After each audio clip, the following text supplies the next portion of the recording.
What's up, guys? This is Vinay and welcome to Set Up to Win. This is the second video in a 3-video series. So be sure to check out part 1 of the series where we analyze baby steps 1 through 3. In this video, let's dive into baby steps 4 and 5 and see where they'll take you. Once you get past step 3, things get a little interesting.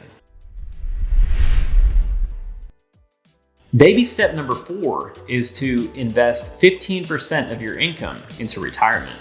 According to Ramsey, you should take 15% of your gross pay, which means the money you get before taxes, and put it towards your retirement. Ramsey advises to take advantage of an employer match if you have one. This is generally good advice, but figure out the terms of the match before you commit money to it. For example, sometimes you need to stay with a company for 5 years before you can vest and actually claim those match dollars as yours. And remember, the median time an employee stays with one company is 4.6 years. Understand the terms of the match before committing to it. He also advises to put this 15% into 401ks and Roth IRAs, and to invest that money into mutual funds. If you ask me, 401ks are a really bad place to put your money. You lock your money into a place you can't even touch for most of your adult life. And then when you are old enough to access the money, usually around the age of 60, you have to pay taxes on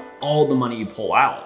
And the tax rate in the future will most likely be higher than what it is today. So you'll end up paying a lot more in taxes than if you didn't use a 401k. The government wins and you lose. Roth IRAs are not as bad as 401ks, but they still aren't great. Again, you lock your money away for most of your adult life. But at least when you're able to pull the money out, again, around the age of 60, you don't have to pay any taxes on it. Another problem is that you aren't allowed to contribute much into a Roth IRA, usually only around $6,000 per year.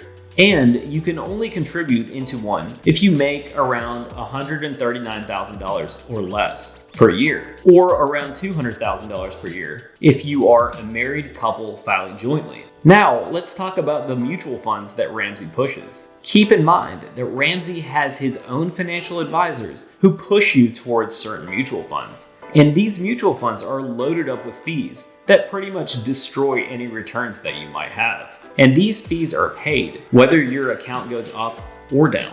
So Ramsey and his advisors are getting rich off your money, but you aren't. If you do want to invest into stocks, consider an index fund that has virtually no fees and will always outperform these mutual funds over the long run. Following baby step 4, the way Dave Ramsey tells you to, will set you up to fail. You'll end up locking your money away for most of your adult life, and you'll end up paying a fortune in fees and taxes. It is a good idea to set aside 15% of your gross income for retirement. Maybe just not in 401ks or mutual funds. You can explore things like the index funds we just mentioned, or even something like cash flowing real estate, where you get to enjoy the profits today. Or you could even explore something like whole life insurance, where your money is exposed to very little risk and you have access to it now, and you don't have to wait until you're of retirement age. Which brings us to baby step number 5, which is to save for your children's college fund. And if you have kids, it's hard to argue with the idea of setting money aside for their college education. It sounds good in theory, but Dave Ramsey pushes the idea of you contributing your hard-earned money into something called a 529 plan, which allows you to contribute into an account with after-tax dollars. Invest that money and have it grow tax-free as long as you use the money for your kids' college education.